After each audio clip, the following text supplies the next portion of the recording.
Kumusta po sa inyong lahat? Ako po si Dra, Ligaya Santos, at ngayon po ay susuriin natin ang paksang Ang Lihim ng Kabataan, mga paraan para gumamit ng itlog para sa mukha.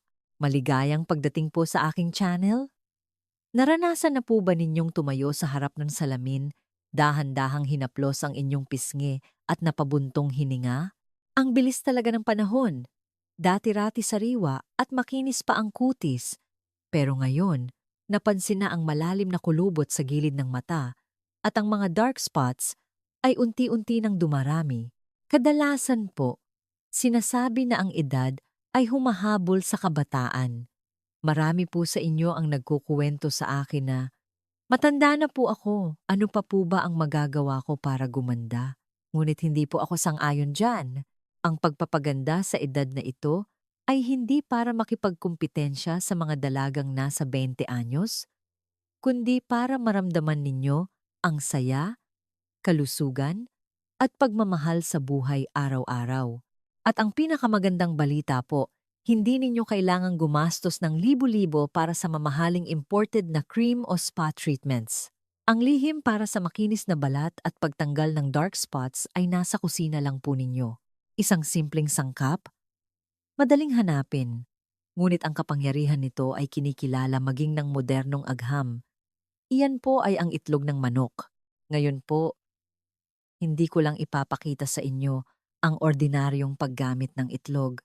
Ibabahagi ko po ang mga eksklusibong formula na pinagsama ang kaalaman sa medisina para gawing magic potion ang maliit na itlog na iyan para sa inyong balat na nagkakaedad. Pero bago po tayo magsimula sa paglalakbay na ito upang muling hanapin ang kabataan, kung ito po ang una ninyong pagbisita sa aking channel, mangyaring magbigay po ng like at higit sa lahat, i-click po ang subscribe button ng aking channel sa ibaba ng video. Ang inyong suporta po ang pinakamalaking inspirasyon ko para magpatuloy sa paghahanap at pagbabahagi ng mga mahalagang lunas araw-araw. Nakasubscribe na po ba kayo? Maraming salamat po. At ngayon, magsimula na po tayo. Bago po tayo dumiretso sa mga partikular na formula, gusto ko po na lubos ninyong maunawaan kung bakit napakabisa ng itlog ng manok. Hindi po natin basta-basta na lang ipapahid sa mukha kung hindi natin naiintindihan kung paano ito gumagana, tama po ba? Ayon po sa mga medikal na pananaliksik na aking pinag-aralan ng mabuti, ang itlog ng manok ay hindi lamang gintong pagkain para sa kalusugan, kundi para sa balat, ito ay parang isang natural na pabrika ng collagen. Una, ang puti ng itlog ay naglalaman ng mataas na dami ng albumin. Isipin po ninyo ang albumin bilang isang superior na natural na pandikit. Kapag ipinahid sa balat, ito ay natutuyo at lumilikha ng mekanikal na pagtaas na tumutulong na iunat ang mga lumalaylay na bahagi ng balat at agad na nagpapabawas ng malalalim na kulubot. Pangalawa, ang pula ng itlog naman ay isang kayamanan ng vitamin A. Sa dermatolohiya, ang vitamin A ay ang precursor ng retinol, isang gintong sangkap sa mundo ng anti-aging. Ito ay tumutulong na pasiglahin ang paggawa ng mga bagong sel ng balat upang palitan ang mga lumang, magaspang na balat.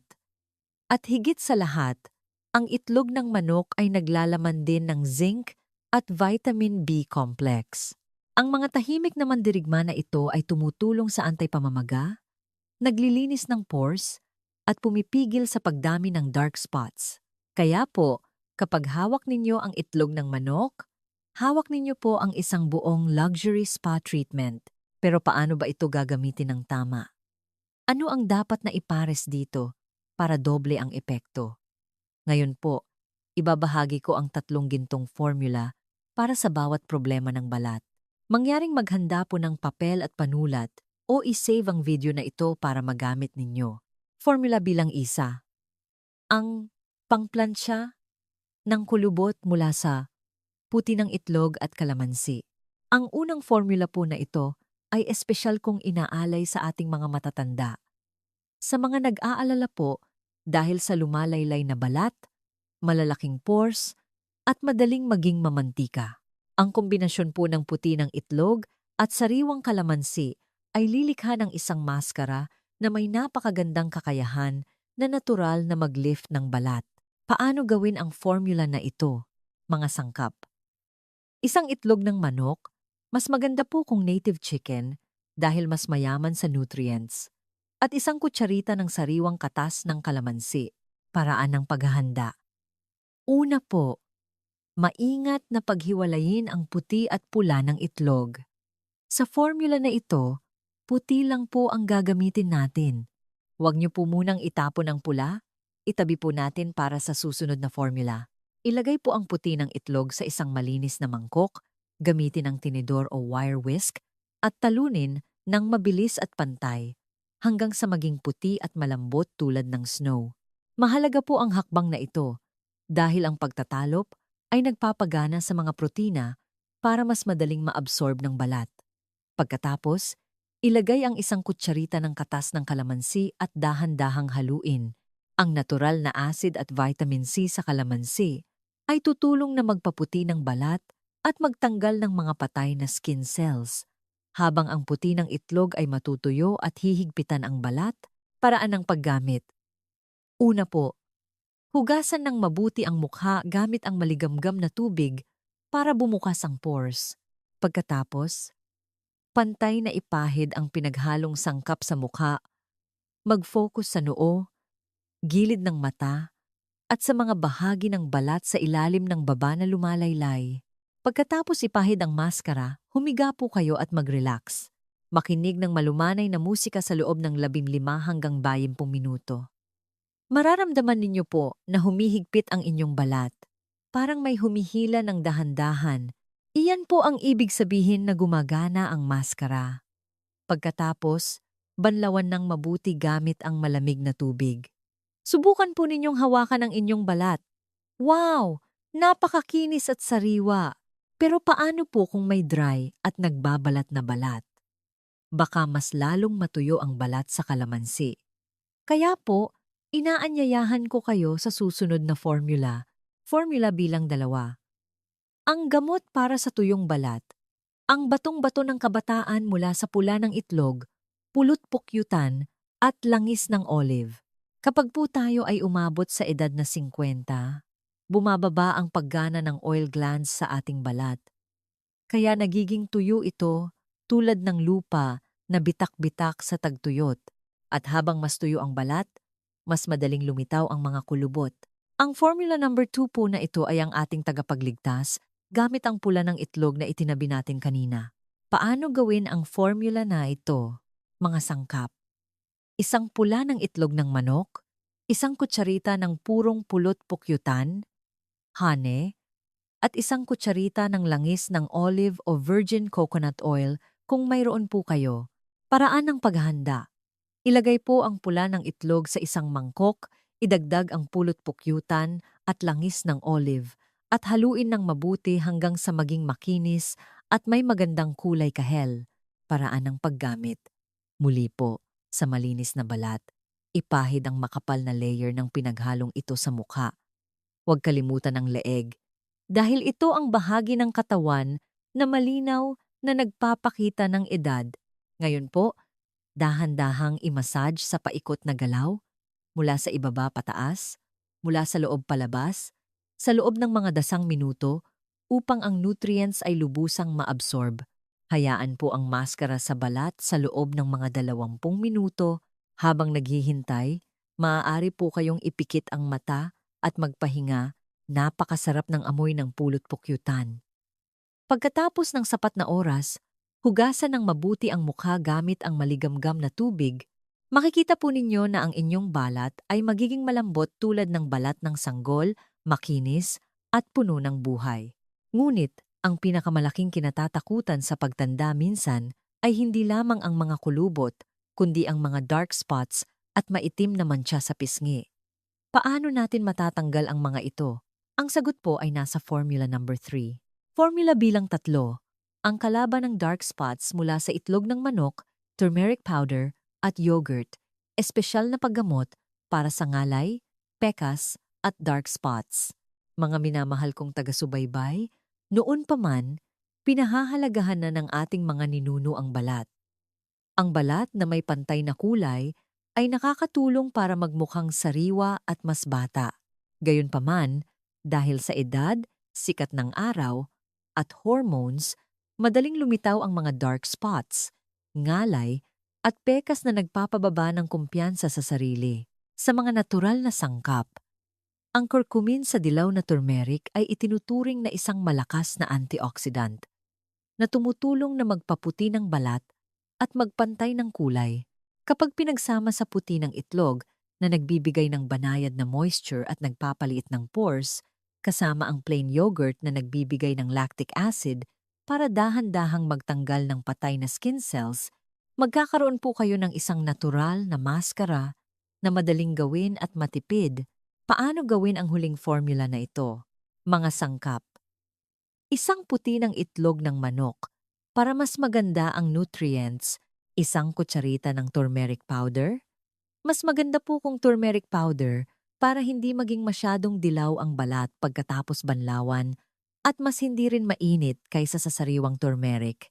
At isang kutsarita ng plain yogurt. Paraan ng paghahanda. Haluin po ng mabuti ang tatlong sangkap na ito hanggang sa maging isang malapot na pinaghalong. Paraan ng paggamit. Ipahid po ang pinaghalong ito sa mukha, lalo na sa mga bahagi na may dark spots o ngalay at mas makapal na ipahid. Hayaan po sa loob ng mga 20 minuto para matuyo ang maskara. Kapag hinuhugasan, dahan-dahang kuskusin gamit ang kamay. Ang mga butil ng turmeric powder ang tutulong na magtanggal ng patay na skin cells. Gamitin po ang formula na ito ng regular 2 hanggang 3 beses sa isang linggo. Pagkatapos ng mga isang buwan, tingnan po ninyo ulit ang salamin. Ang mga dark spots ay malinaw na bumaba, ang balat ay naging mas maliwanag at parang bago. Kaya po, napag-usapan na natin ang 3 pinakamagagandang formula mula sa itlog ng manok. Gayunpaman, kahit gaano pa kaganda ang gamot, kung hindi tama ang paggamit, wala rin itong silbi at maaaring magdulot pa ng masamang epekto. Ang balat po natin sa edad na ito ay manipis at sensitibo. Hindi po natin ito maaaring gamitin ng basta-basta tulad noong dalaga pa tayo. Upang maiwasan ang anumang masamang epekto o kung hindi pa rin gumaganda ang balat kahit na gumagamit kayo, dapat po ninyong tandaan ang mga sumusunod na mahahalagang tips. 5 mahahalagang tips para sa paggamit ng itlog sa mukha. Dalas ng paggamit. Huwag po ninyong isipin na kapag mas madalas kayong mag-face mask, mas mabilis gaganda ang balat. Ang balat po natin, tulad ng ating katawan, ay nangangailangan ng panahon para magpahinga at mag-regenerate. Kung gagamiting araw-araw, maaaring ma-overload ang balat.